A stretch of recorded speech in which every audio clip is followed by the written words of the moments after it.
بسم اللہ الرحمن الرحیم۔ السلام علیکم۔ جب کبھی آپ زندگی سے تنگ ہو جائیں تو چند باتیں یاد رکھیں۔ جب خون کے رشتے دل دکھائیں تو حضرت یوسف علیہ السلام کو یاد کر لینا، جن کے بھائیوں نے انہیں کنویں میں پھینک دیا تھا۔ جب کبھی لگے تمہارے والدین تمہارا ساتھ نہیں دے رہے تو ایک بار حضرت ابراہیم علیہ السلام کو ضرور یاد کر لینا، جن کے بابا نے ان کا ساتھ نہیں دیا بلکہ ان کو آگ میں پھینکوانے والوں کا ساتھ دیا۔ اگر کبھی جھوٹا الزام لگ جائے یا بہتان لگ جائے تو ایک بار اماں عائشہ کو ضرور یاد کرنا۔ جب کبھی لگے کہ تمہارا جسم بیماری کی وجہ سے درد میں مبتلا ہے تو ہائے کرنے سے پہلے صرف ایک بار حضرت ایوب علیہ السلام کو یاد کرنا، جو تم سے زیادہ بیمار تھے۔ آج انشاءاللہ سورہ التکویر کی آیت نمبر 1 سے سٹارٹ کریں گے۔ اس کا ترجمہ اور تفسیر تفہیم القرآن سے بیان کروں گی، جو اہل سنت جماعت کے لیے ہے۔ سورہ تکویر قرآن مجید کی 81 نمبر سورت ہے، یعنی کہ 81ویں، جو مکہ مکرمہ میں نازل ہوئی، یعنی کہ مکی سورت ہے۔ اس میں کل آیات 29 ہیں۔ اس سورت کا مرکزی مضمون قیامت کے ہولناک مناظر، رسالت محمدی صلی اللہ علیہ وآلہ وسلم کی سچائی اور قرآن مجید کی حقانیت ہے۔ سورت کا آغاز قیامت کی دل دہلا دینے والی علامات سے ہوتا ہے۔ جب سورج لپیٹ دیا جائے گا، ستارے بے نور ہو جائیں گے، پہاڑ چلائے جائیں گے اور سمندر بھڑکا دیے جائیں گے۔ ان آیات میں کائنات کے نظام کے درہم برہم ہونے کا منظر نہایت مؤثر انداز میں بیان کیا گیا ہے، تاکہ انسان کو آخرت کی حقیقت کا یقین ہو جائے۔ اس کے بعد عرب معاشرے کی ایک سنگین برائی، یعنی بیٹیوں کو زندہ دفن کرنے کا ذکر کیا گیا ہے، اور بتایا گیا ہے کہ قیامت کے دن اس معصوم بچی سے پوچھا جائے گا کہ کس گناہ پر اسے قتل کیا گیا۔ یہ آیات اسلام کی عدل و رحمت پر مبنی تعلیمات کو واضح کرتی ہیں۔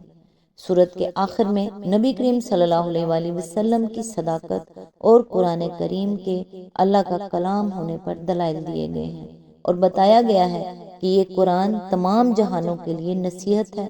ہدایت اسی کو ملتی ہے جو اللہ کی مشیت کے مطابق سچائی کو قبول کرنا چاہے۔ تو آئیے سٹارٹ کرتے ہیں آیت نمبر 1 سے۔ اعوذ باللہ من الشیطان الرجیم، بسم اللہ الرحمن الرحیم۔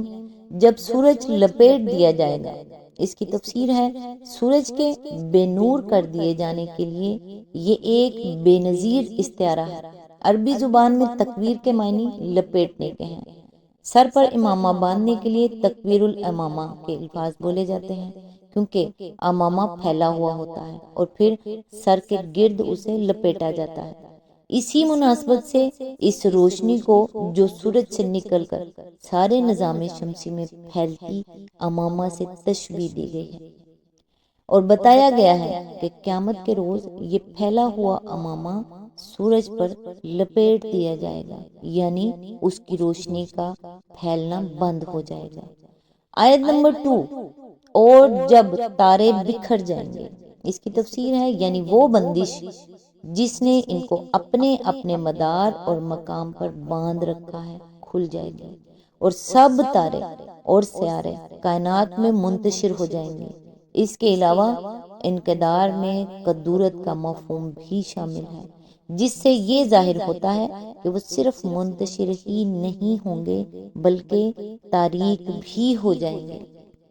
آیت نمبر 3، اور جب پہاڑ چلائے جائیں گے، اس کی تفسیر ہے دوسرے الفاظ میں زمین کی وہ کشش بھی ختم ہو جائے گی جس کی بدولت پہاڑ وزنی ہیں اور جمے ہوئے ہیں، پس جب وہ باقی نہ رہے گی تو سارے پہاڑ اپنی جگہ سے اکھڑ جائیں گے اور بے وزن ہو کر زمین پر اس طرح چلنے لگیں گے جیسے فضا میں بادل چلتے ہیں۔ آیت نمبر 4، اور جب 10 مہینے کی حاملہ اونٹنیاں اپنے حال پر چھوڑ دی جائیں گی، اس کی تفسیر ہے عربوں کو قیامت کی سختی کا تصور دلانے کے لیے یہ بہترین طرز بیان تھا۔ موجودہ زمانے کے ٹرک اور بسیں چلنے سے پہلے اہل عرب کے لیے اس اونٹنی سے زیادہ قیمتی مال اور کوئی نہ تھا جو بچہ جننے کے قریب ہو۔ اس حالت میں اس کی بہت زیادہ حفاظت اور دیکھ بھال کی جاتی تھی تاکہ وہ کھوئی نہ جائے، کوئی اسے چرا نہ لے یا اور کسی طرح وہ ضائع نہ ہو جائے۔ ایسی اونٹنیوں سے لوگوں کا غافل ہو جانا گویا یہ معنی رکھتا تھا کہ اس وقت کچھ ایسی سخت افتادہ لوگوں پر پڑے گی کہ انہیں اپنے اس عزیز ترین مال کی حفاظت کا بھی ہوش نہ رہے گا۔ آیت نمبر 5، اور جب جنگلی جانور سمیٹ کر اکٹھے کر دیے جائیں گے۔ اس کی تفسیر ہے، دنیا میں جب کوئی عام مصیبت کا موقع آتا ہے تو ہر قسم کے جانور بھاگ کر ایک جگہ اکٹھے ہو جاتے ہیں۔ اس وقت نہ سانپ ڈستا ہے نہ شیر پھاڑتا ہے۔ آیت نمبر 6، اور جب سمندر بھڑکا دیے جائیں گے۔ اس کی تفسیر ہے، اصل میں لفظ سجرت استعمال کیا گیا ہے جو تسجیر سے ماضی مجہول کا صیغہ ہے۔ تسجیر عربی زبان میں تنور کے اندر آگ دہکانے کے لیے بولا جاتا ہے۔ بظاہر یہ بات عجیب معلوم ہوتی ہے کہ قیامت کے روز سمندروں میں آگ بھڑک اٹھے گی، لیکن اگر پانی کی حقیقت لوگوں کی نگاہ میں ہو تو اس میں کوئی چیز بھی قابل تعجب محسوس نہ ہوگی۔ یہ سراسر اللہ تعالیٰ کا معجزہ ہے کہ اس نے آکسیجن اور ہائیڈروجن، دو ایسی گیسوں کو باہم ملایا جن میں سے ایک آگ بھڑکانے والی اور دوسری بھڑک اٹھنے والی ہے، اور ان دونوں کی ترکیب سے پانی جیسا مادہ پیدا کیا جو آگ بجھانے والا ہے۔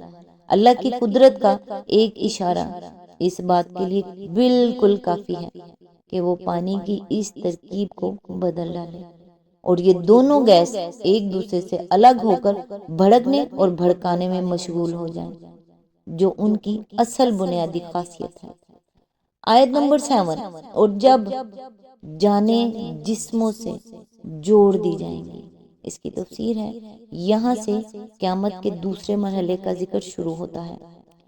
اسی آیت کے ضمن میں آگے فرمایا، یعنی انسان اثر نو اسی طرح زندہ کیے جائیں گے جس طرح وہ دنیا میں مرنے سے پہلے جسم اور روح کے ساتھ زندہ تھے۔ آیت نمبر 8، اور جب زندہ گاڑی ہوئی لڑکی سے پوچھا جائے گا۔ آیت نمبر 9، کہ وہ کس قصور میں ماری گئی۔ اس کی تفسیر ہے، اس آیت کے انداز بیان میں ایسے شدید غضبناکی پائی جاتی ہے جس سے زیادہ سخت غضبناکی کا تصور نہیں کیا جا سکتا۔ بیٹی کو زندہ گاڑنے والے ماں باپ اللہ تعالیٰ کی نگاہ میں ایسے قابل نفرت ہوں گے کہ ان کو مخاطب کر کے یہ نہ پوچھا جائے گا کہ تم نے اس معصوم کو کیوں قتل کیا، بلکہ ان سے نگاہ پھیر کر معصوم بچی سے پوچھا جائے گا کہ تو بیچاری آخر کس قصور میں ماری گئی، اور وہ اپنی داستان سنائے گی کہ ظالم ماں باپ نے اس کے ساتھ کیا ظلم کیا اور کس طرح اسے زندہ دفن کر دیا۔ اس کے علاوہ اس مختصر سی آیت میں دو بہت بڑے مضمون سمیٹ دیے گئے ہیں جو الفاظ میں بیان کیے بغیر خود بخود اس کے فہوی سے ظاہر ہوتے ہیں۔ ایک یہ کہ اس میں اہل عرب کو یہ احساس دلایا گیا ہے کہ جاہلیت نے ان کو اخلاقی پستی کی کس انتہا پر پہنچا دیا ہے کہ وہ اپنی ہی اولاد کو اپنے ہاتھوں زندہ درگور کرتے ہیں، پھر بھی انہیں اصرار ہے کہ اپنی اسی جاہلیت پر قائم رہیں گے اور اس اصلاح کو قبول نہ کریں گے جو رسول اللہ صلی اللہ علیہ وآلہ وسلم ان کے بگڑے ہوئے معاشرے میں کرنا چاہتے ہیں۔ دوسرے یہ کہ اس میں آخرت کے ضروری ہونے کی ایک صریح دلیل پیش کی گئی ہے۔ جس لڑکی کو زندہ دفن کر دیا گیا، آخر اس کی کہیں تو داد رسی ہونی چاہیے، اور جن ظالموں نے یہ ظلم کیا، آخر کبھی تو وہ وقت آنا چاہیے جب ان سے اس بے دردانہ ظلم کی باز پرس کی جائے۔ دفن ہونے والی لڑکی کی فریاد دنیا میں تو کوئی سننے والا نہ تھا۔ جاہلیت کے معاشرے میں اس فعل کو بالکل جائز کر رکھا گیا تھا۔ نہ ماں باپ کو اس پر کوئی شرم آتی تھی، نہ خاندان میں کوئی ان کو ملامت کرنے والا تھا، نہ معاشرے میں کوئی اس پر گرفت کرنے والا تھا۔ پھر کیا خدا کی خدائی میں ظلم عظیم بالکل ہی بے داد رہ جانا چاہیے؟ اس آیت کی تفسیر تھوڑی لمبی ہے، لہٰذا آج بس یہیں تک۔ نیکسٹ انشاءاللہ یہیں سے سٹارٹ کریں گے جہاں سے سلسلہ ٹوٹ رہا ہے۔ تب تک کے لیے دعاؤں میں یاد رکھیے گا۔ اللہ حافظ۔